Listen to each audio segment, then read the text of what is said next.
ഇന്ത്യയുടെ 77ാമത് റിപ്പബ്ലിക് ദിനം ആഘോഷിച്ച് ഖത്തർ പ്രവാസി സമൂഹം ICC അശോക ഹാളിലായിരുന്നു പരിപാടി. ഇന്ത്യൻ അംബാസിഡർ അടക്കമുള്ള പ്രമുഖർ പങ്കെടുത്തു.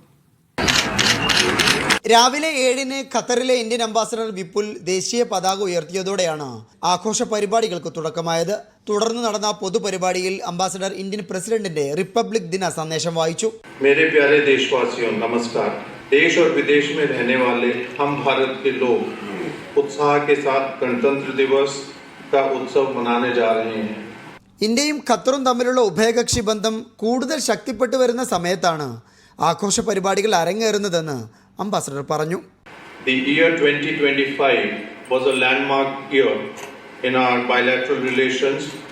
This was the year when we had the second state visit of the Amir of the State of Qatar, His Highness Sheikh Tamim bin Hamad Al Thani to India. One of the major outcomes of this visit was the elevation of our relationship, our ties to strategic partnership.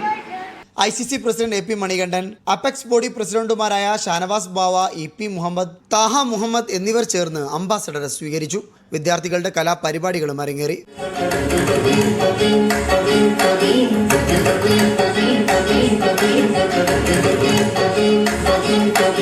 ആഘോഷ ദിനത്തിൽ Qatar അമീർ Sheikh Tamim bin Hamad Al Thani രാഷ്ട്രപതി ദ്രൗപദി മുർമുവിന് അഭിനന്ദന സന്ദേശം അയച്ചു. Abbas Muhammad, media 1, Doha.